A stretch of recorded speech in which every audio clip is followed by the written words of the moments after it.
Growing up, our house was like a fortress of strict rules and sharp expectations. I'm Emily, by the way. My dad, Richard, co-owned a big tech company and believed in running our family like a corporate boardroom. My mom, Helen, stayed at home, her life revolving around maintaining the perfect household and making sure me and my sister, Anna, stayed on track, her version of track. Anna, 3 years my senior, was the star child. She aced everything without even trying. Or so it seemed to me, always stumbling in her shadow. Our parents, especially Dad, made it clear they had high hopes for us. Hopes that pretty much mapped out our entire lives: top grades, elite college, prestigious careers. This particular evening was like any replay of a tired old sitcom. Dinner was tense. The clinking of cutlery on fine china always seemed louder when the air was thick with expectation. Dad's eyes darted from Anna to me, like he was mentally tallying points on some parental scoreboard. "So, Anna, your economics teacher called today. She's impressed with your latest project. Said it was college-level work," Dad announced, his voice tinged with pride. Anna smiled, the perfect daughter glow up on full display. "Thanks, Dad. I really pushed myself with this one." His gaze swung to me. "And Emily? How are your grades?" "Still struggling with calculus, I hear." The food in my mouth turned to sawdust. I nodded, not trusting my voice. Anna's eyes flickered my way, a glimmer of sympathy before she quickly masked it. "Math isn't my thing, Dad. You know I'm more into." "Math is everyone's thing if they put in the effort," he cut me off. His tone wasn't mean, just matter of fact, as if he was discussing the weather or a stock market trend. Mom chimed in, her voice softer, but no less insistent. "Your father's right, Emily. You can't just give up because something doesn't come easily. Look at Anna. She works hard. Why can't you be more like her?" I bristled. "I do work hard. Just not at things that matter to you." Dad's eyes narrowed. "What does that mean?" "It means I have other interests. Like art." He scoffed, shaking his head. "Art is a hobby, Emily. It won't pay your bills or build a future. You need to be realistic." I pushed my chair back, the leg screeching against the tile floor. "Excuse me, I need some air." As I left, Dad's voice followed me. "We're only saying this for your own good, Emily." Outside, the cool evening breeze was a small relief from the stifling dining room. Their expectations were like chains, heavy and cold, and no matter how hard I tried, I couldn't seem to break free. Not like Anna, who wore those expectations like a crown, always poised, always perfect. But that night, under the starry sky, I made a silent vow. One day, I'd find a place where I wasn't just Anna's lesser shadow. A place where I could be me, whatever that meant, without apology or comparison. In our house, everything was a competition, especially for my sister Anna and me. My dad had this belief that pitting us against each other was the way to breed success. He'd say stuff like, "Competition sharpens the mind," but all it did for me was grind my confidence into dust. I mean, imagine screwing up a math problem and then going to school with a rumbling stomach the next day, because of it. That was my reality. Anna always came out on top. Whether it was math, science, or any school subject, she nailed it. Because of that, she was the golden child, the one who wore new clothes and had lunch packed with more than just leftovers. On the other hand, I was the one in faded jeans, trying to get by on scraps. Dad made sure of it. "You need to push harder, Emily," he'd say at the dinner table, barely looking up from his plate as he compared our report cards. "Look at your sister.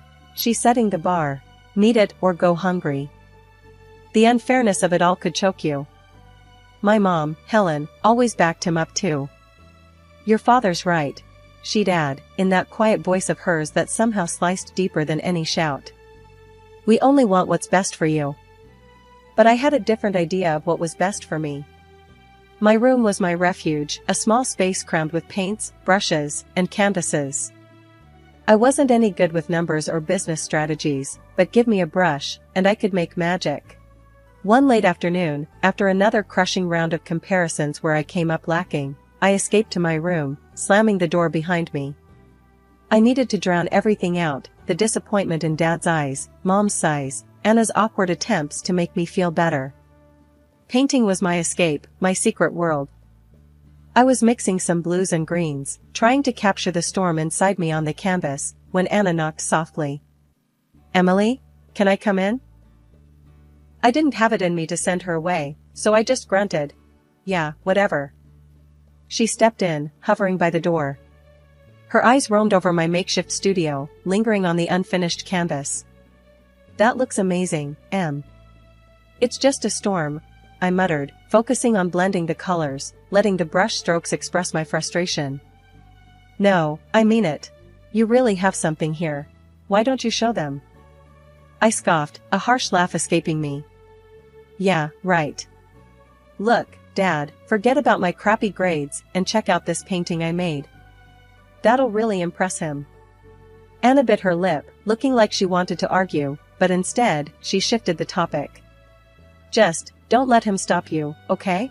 You're good. Really good." The last year of school crushed me under its weight.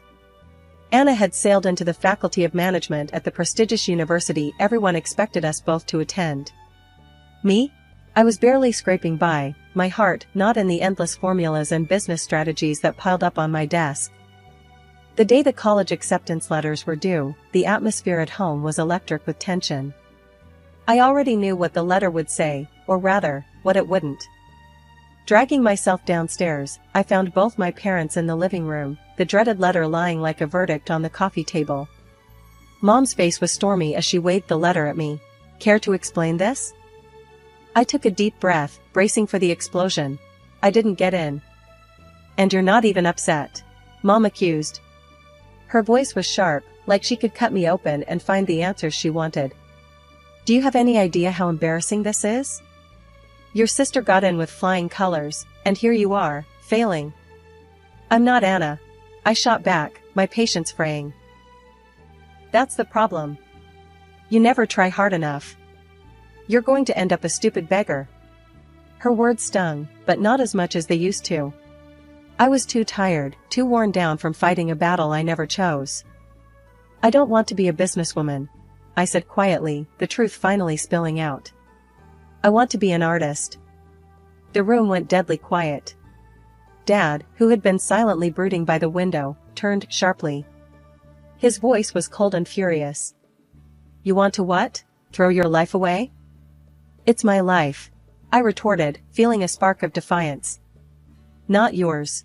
I've never wanted this. I've never wanted any of this." "You ungrateful child," Dad hissed, his face red with anger. "If you think you can choose such a worthless path, you can get out. Get out and don't come back." His words hung heavy in the air.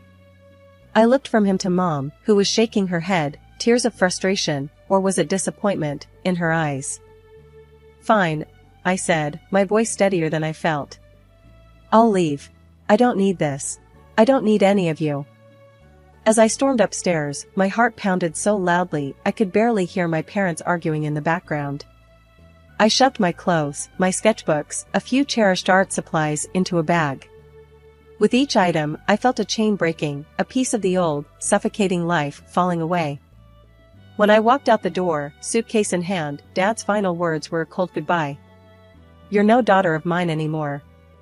I stepped out into the unknown, the evening air cool and slightly biting against my face. It was scary, and for a moment, I didn't know what to do or where to go. But as I walked down the street, the weight of years of expectations lifted off my shoulders, and I realized I was free. The only place I thought of going was Grandma's. She had always been the soft counter to Dad's strict rules, a quiet rebel who nurtured my love for painting, despite his disapproval. So, with my world turned upside down, I found myself dragging my suitcase up her garden path, the familiar scent of her rose bushes somehow reassuring. Knocking on her door, my heart was thumping wildly, half out of fear, half out of relief. When she opened the door and saw me standing there, her expression shifted from surprise to concern in a heartbeat.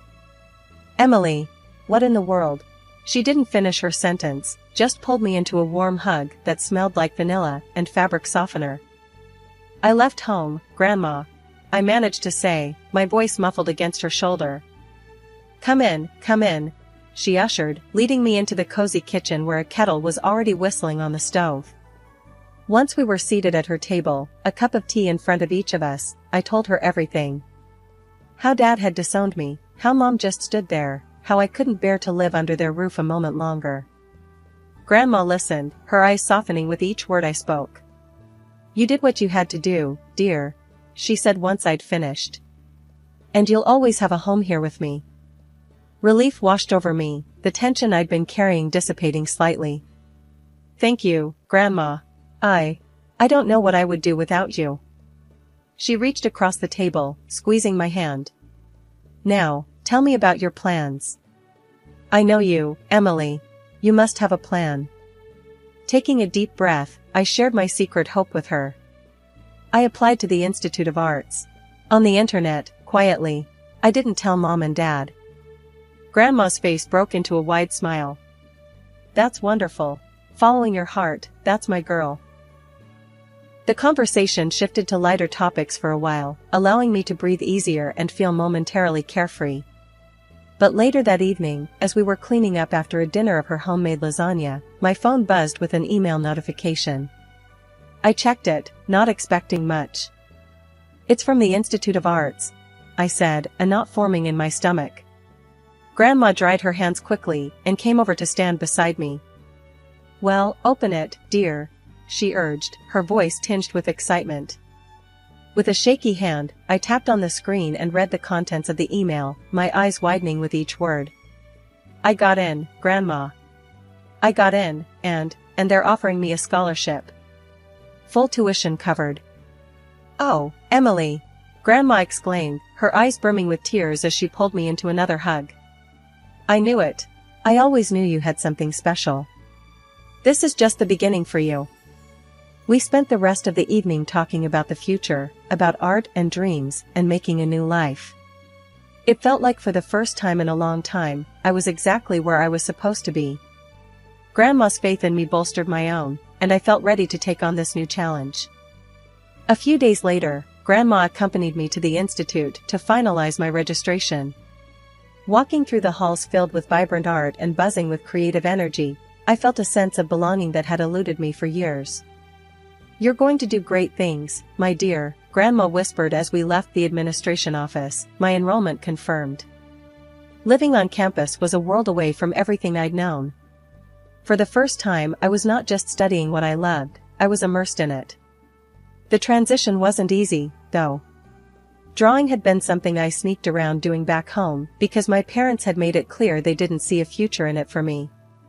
But here, at the Institute of Arts, it was my life. My first year was tough. The freedom to create was exhilarating, but also daunting. I struggled initially, battling the ingrained fear of my parents' disapproval and the pressure to prove I could make it on my own. Yet, with every sketch and painting, I grew more confident.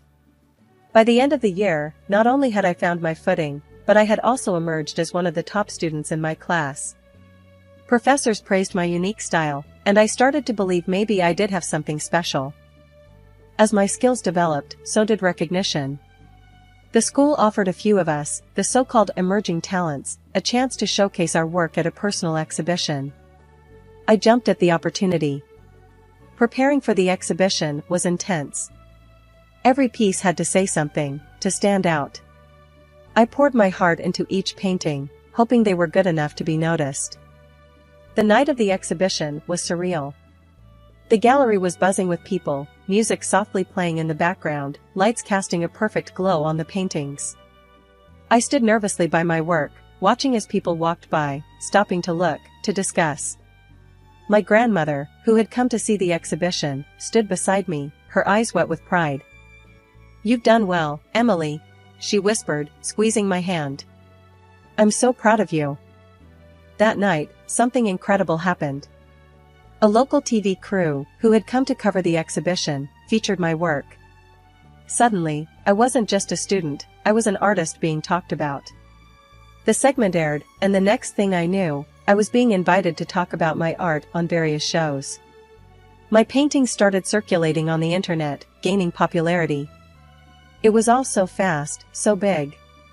I felt like I was dreaming. The real pinch me moment came when an animation studio contacted me. They wanted to use my designs for a series.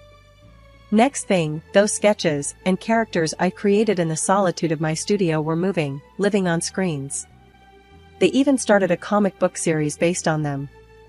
And yeah, they paid me, which felt weird but incredible. I remember sitting in my dorm, watching the first episode of the animated series, thinking about how far I'd come.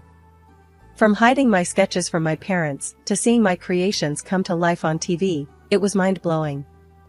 I was in my studio on campus, streaks of paint on my hands, and a blank canvas waiting, when my phone rang. It was Anna. I hesitated for a moment, not sure what to expect. We hadn't talked much since I left home. "Emily? It's Anna," she said, her voice uncertain. "I saw you on TV last night. You were amazing." "Thanks," I replied, taken aback by her call and her compliment. "I appreciate it, Anna. How's school going for you?" "It's fine," she said, though her tone suggested otherwise. "Actually, that's partly why I called. I've been thinking a lot about what I'm doing. I'm not sure I'm as cut out for the business world as Dad thinks. Watching you follow your passion made me wonder if I'm just going along with what's expected of me, not what I want." This was new. Anna, the perfect student, doubting her path? It's never too late to change your course, you know. "If you're not happy, maybe it's time to think about what you really want," I said, more as a friend than as her estranged sister. "Yeah, right," she laughed softly. "Maybe I need a bit of your courage. We can share some of mine. I've got plenty to go around now," I joked, easing the tension. A few weeks later, Anna came to visit me. She toured my studio and my latest works, her interest genuine. It was strange but comforting to have her in my space, seeing the part of my life that had caused so much distance between us. "You really are talented, Emily," Anna said as she looked around at the paintings, the sketches, and the splashes of color everywhere. "It's my world," I told her, feeling a surge of pride. "Wanna try?" She hesitated, then smiled. "Why not?" Handing her a brush felt symbolic, like I was welcoming her into my life in a way we hadn't shared since we were kids. As Anna and I laughed over her crooked paint strokes, I realized that this recognition was all I had really wanted from the start. As our laughter died down, Anna's expression turned serious. "You know, when Mom and Dad found out about your TV spot and the shows, they were furious. Dad said you're defaming the family name with your doodles. They really don't get it, Em." The words stung, but I wasn't surprised. "Let them think what they want," I said, shrugging. "I'm not living for them anymore, Anna. I'm living for me. And for the art." "Yeah," Anna nodded, looking around at all the colors and shapes that filled my world now. "You've built something beautiful here, Em. Don't ever let them tell you otherwise." Hearing that from Anna, knowing that she saw the value in what I was doing despite our parents' disapproval, meant everything. It solidified my resolve to keep going, no matter what they said or did. I was an artist, and that was something no one could take away from me. It had been 6 months of peace and creativity when it all came crashing down during one of my exhibitions. I was showcasing some of my latest work, which had drawn a decent crowd, buzzing with chatter and admiration. That's when my parents stormed in, their faces thunderous. My father, his face red with anger, scanned the room until his eyes landed on me. Without hesitation, he marched over, my mother trailing behind him, her eyes darting nervously around the room. The moment he reached me, he erupted. "This is what you left your family for? These ridiculous paintings?" He gestured wildly at my art hanging on the walls. "You're shaming us, Emily. You think this is a real job? Artists are just drug addicts pretending to be profound." I was stunned, words failing me as his voice echoed off the gallery walls. Before I could gather my thoughts, he lunged at one of my paintings, his hands clawing at the canvas. I gasped, stepping forward, but the gallery organizer was quicker. He called security immediately. "Sir, you need to leave. Now." the organizer demanded, as two guards quickly intervened, pulling my father away from the damaged artwork. The aftermath was a blur of apologies from me to the guests and the gallery owner, assurances that this was an isolated incident. But the damage was done. The evening was ruined, and so was my mood. Over the next few days, my phone was bombarded with texts from both of my parents. Each message was a dagger, full of accusations and predictions of doom. "You'll come crawling back once you realize the real world isn't kind to dreamers," one read. "You think you're successful? This is just a phase," said another. I tried to ignore them, but each beep of my phone brought a fresh wave of anxiety. It wasn't until I received an email notification about the animated series based on my artwork that I found a sliver of vindication. The series had just crossed another 1,000,000 views, and the comments were overwhelmingly positive, praising the creativity and unique style.